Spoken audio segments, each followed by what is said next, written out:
দুনিয়াতে এমন কোন মাইয়া নাই কোন ছেলের জন্য জীবন আর মরণ হবে, সব হলো ধান্দাবাজ, ধোঁকাবাজ। ও যদি তোর সাথে কোরআন নিয়ে কসম খায়, মনে করবি এটা তোর 13 নাম্বার কসম। সাবধান, এইটা তো আছে স্থায়ী জীবনে তোর আসবে কাল, কলঙ্ক নেমে আসবে, তোর মায়ের জীবনটা নষ্ট হবে, তোর মা বাবার সম্মানের জবাই হয়ে যাবে, কারণে তুই এমন কুলাঙ্গার সন্তান যে তোর চরিত্রের কারণে মা বাবা সমাজে মুখ দেখাইতে পারে না। তুই বেঁচে থাকার থেকে মরাটাই ভালো। দ্বিতীয়ত, তোর নিজের জীবনটাও শেষ। তুই জীবনে না পাবি কোথাও মাথা উঁচু করে দাঁড়াতে, তোর লেখাপড়াও হলো না জীবনে, ওই মেয়েদের পাল্লায় পড়ে তোর চরিত্র শেষ, লেখাপড়া শেষ, জীবনও শেষ, যৌবনও শেষ হয়ে যাবে। এক সময় কান্না করবি, আপন কান্না পানির মুসা, কেন লোক তোর কাছে ভাবি না। মা আসবে না, বাবা আসবে না, মনে কষ্ট, অভিশাপ দিবে, তুই মরে যা। মা বরদোয়া দিছে, জেনাকারিনী মহিলার চেহারা না দেখাইয়া মারবা না। মা চলে গেল, এবার আল্লাহর কাছে ওই মায়ের বরদোয়া কবুল হয়ে গেছে। সাথে সাথে এক এলাকার ভিতরে নাম হয়ে গেছে ওই বান্দার। মানুষেরা বলা বলি করে, আমগো এলাকায় বড় এক বুজুর্গ। কত বড় বুজুর্গ? কয় যার কলঙ্কের কোনো দাগ নাই, 24টা ঘন্টা আল্লাহর ইবাদত করে। কয় পাহাড়ের চূড়ায়। ওই এলাকায় ছিল এক বেশ্যা নারী, জেনাকারিনী মহিলা, সুন্দরী রমণী। সে কয়, তোমার যে প্রশংসা করলা, যেই আবেদ বান্দা যুবক এত ইবাদত করে, কয় আমি ওর ইবাদত ছুড়াই দেব। কয় তুমি কেন? তোমার 10টা নিল, ওর জীবন যাবে, আল্লাহ ছাড়া কাউকে অ্যাকসেপ্ট করবে না। সুন্দরী মেয়ে মহিলা কয় আমি পারবো, ওরে আল্লাহর থেকে দুনিয়ামুখী করে দিতে। চলে গেল মহিলা চ্যালেঞ্জ দিয়া, একা একা পাহাড়ের চূড়ায় গিয়া ওই ঝুপড়ির সামনে দাঁড়াইলো।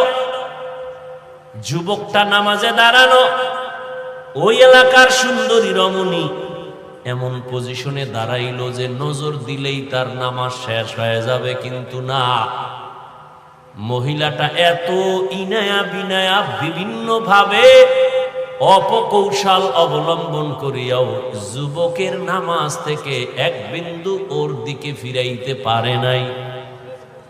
সেই ইবাদত করনেওয়ালা যুবক, মায়ের দোয়া তো কবুল হইতেইব।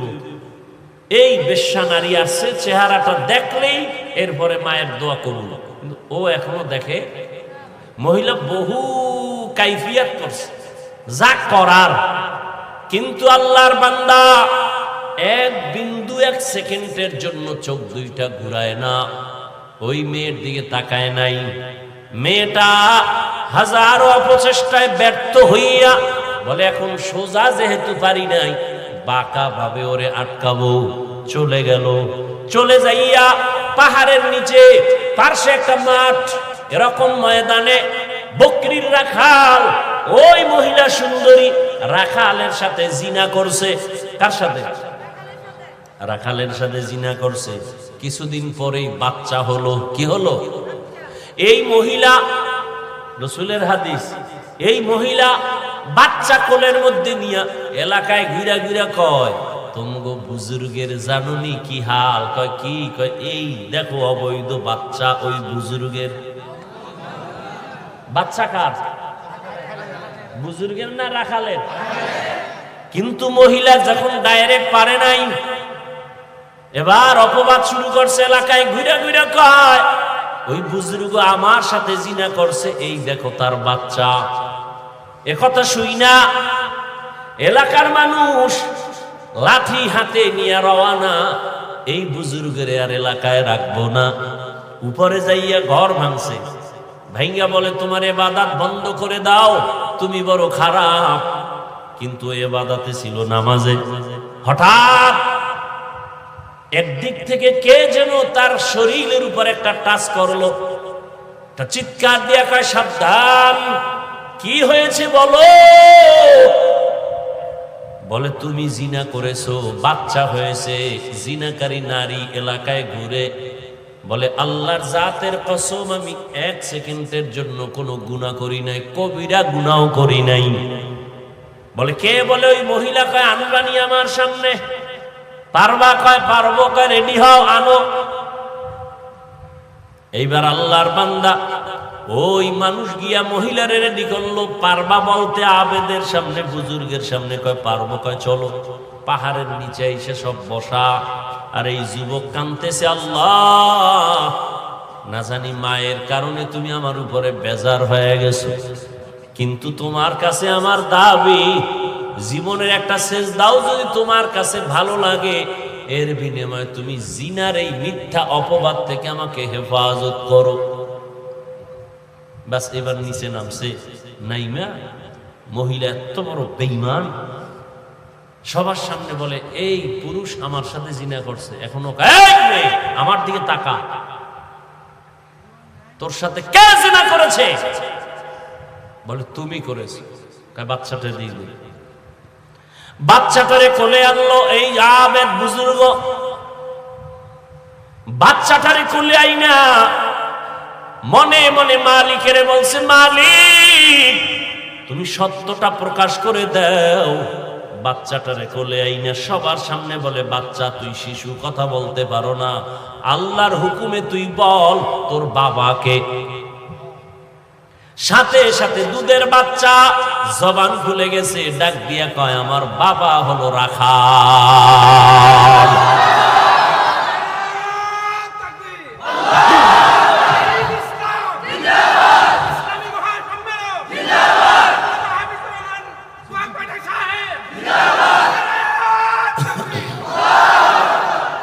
বুঝছেন ঘটনা থেকে কিছু? মায়ের বড্ড কিন্তু লাগছে না? জেনাকারী মহিলার চেহারা দেখছেনি? দেখছে। ওদিক দিয়ে আল্লাহ ওরে জিনার অপবাদ থেকে কি করছেন? হেফাজত করছেন। যুবকদের ইবাদত। আরে আল্লাহর গোলাম, আল্লাহ বলেন পাহাড় সমপরিমাণ গুনাহ করছো, তওবা কর, বিনয়ের সাথে তওবা কর। ও যুবক, আমি আজকে তোমাকে কত বিনয়ের সাথে বলতেছি, তুমি মনে করতেছো হুজুর আপনি কথা বলেন সত্য ভালো, কিন্তু এটা কি সম্ভব নেই? আমি মাত্র ক্লাস 7-এ পড়ি, আমার আব্বা বিবারিয়া শহরে ব্যবসা করে, আমার বাবা আর্মির চাকরি করে, বিডিআরের চাকরি করে, আমার আব্বা বিদেশ থাকে, আমার আম্মা জেনারেল লাইনের মা। আপনি কি বলেন এত তাড়াতাড়ি আমি দাঁড়িয়ে রাখবো, এত তাড়াতাড়ি নামাজ পড়বো? কথা ঠিক আছে, তবে এটা কি সম্ভব? ও বাবারা একটু খেয়াল করো, তোমার মতোই তো কত যুবক স্কুল কলেজে পড়ে 5 বেলার নামাজ পড়ে আসেনি। তুমি কেন পারবা না? তোমার মতো যুবক গতকাল প্রায় যুবক মাঝে মাঝে আইসা কান্না করে, হুজুর আমি আর জীবনে দাড়ি কাটবো না, আমার মাথায় হাত দিয়া দোয়া করেন, আমি আর জীবনে নামাজ ছাড়বো না। একটা যুবক পাগলের মতো কান্না করে আসলো, হুজুর আমাকে একটু মাথা ধরে দোয়া করে দেন, আমার মতো খারাপ মানুষ এই জমিনে আর একটাও নাই, আমি তওবা করতে চাই, আর জীবনে কোনো গুনাহ করব না। ও যুবক বাবা, মানুষের মনে কিছু শখ থাকে, আশা থাকে, আমি সিনেমায় যাব, আমি পার্কে যাব, আমি আড্ডা দিব, এই যে কিছু কিছু শখ, এগুলো তো টুকটাক করছো, করো নাই? পার্কে গেছো, এবার ফিরে যা, আশা তো পূরণ হইছে, আর কত? মইরে গেলে আর কেমনে যাবি? ছাত্র জনতার আন্দোলনে কত যুবকের প্রাণ চলে গেল, তুইও তো যাইতে পারতি। ঘুমের ঘরে কত মানুষ মরে যায়, তুমিও তো মরে যেতে পারো। সিনেমা হলে যাওয়ার আশা, গেছো তো, এখন ফিরে যাও, তওবা করো। বন্ধু বান্ধব নিয়ে আড্ডা দিছো, এখন ফিরে যাও। মা বাবার সেবা কর, জীবনটারে কাজে লাগা, ফুলের মতো জীবনটারে নষ্ট করিস না, ফুলের জীবনটাকে নষ্ট করিস না। তোর লেখাপড়ার টাইম ব্যয় কর, ঠিক মতো লেখাপড়া কর, মা বাবার খেদমত করে দোয়া নে। শিক্ষকের সাথে ভালো আচরণ করে দোয়া নাও। আজান হয়েছে, নামাজে দাঁড়াও। জিহ্বা দিয়া কাউকে গালি দিবা না, আঙ্গুল দিয়া কারো বিরুদ্ধে লেখবা না, জবান দিয়া কারো বিরুদ্ধে কিছু বলবা না। আলেম ওলামা পাইলে দোয়া নাও, নবীর তরিকা মেনে চলো। মনেরে নিজেরে বুঝাও রে মন, আমার মতোই তো যুবক স্কুল কলেজে পড়িয়া যদি নামাজ পড়ে আমি কেন পারি না? আমার মতো যুবক যদি চাকরি করে, ব্যবসা করে, রাস্তায় গাড়ি চালায়, নামাজ পড়ে আমি কেন পারি না? আল্লাহ তুমি আমারে কবুল করো নাও। আমি আজকে থেকে আর দাড়ি কাটবো না, নামাজ ছাড়বো না, বেপরদায় চলবো না, আর মা বাবারে কষ্ট দিব না, নবীর তরিকার বাহিরে চলবো না, উলামায়ে কেরামের পরামর্শ নিয়ে চলবো। সবার কপালে তওবা নসিব হবে না, সবাই তওবার দরজায় ফিরে আসবে না। আবু জাহাল নবীজির 13 বছর দেখলো, বয়ান শুনলো, কালেমা নসিব হলো না। আর ওমরের মতো বান্দা 27 বছর বয়সে তরবারি নিয়ে যায়, মদিনার নবীর কল্লা ফালাবে মক্কা নগরীতে।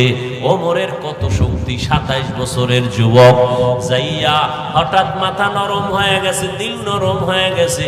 নবীরে গিয়া কয়, নবী আমারে মাফ করে দেন, আর ছিলাম আপনার মাথা কাটতে, আপনি আমার কল্লা ফালান, তবে আগে আমারে জান্নাতি বানায় দেন, কালেমা পড়ায় দেন।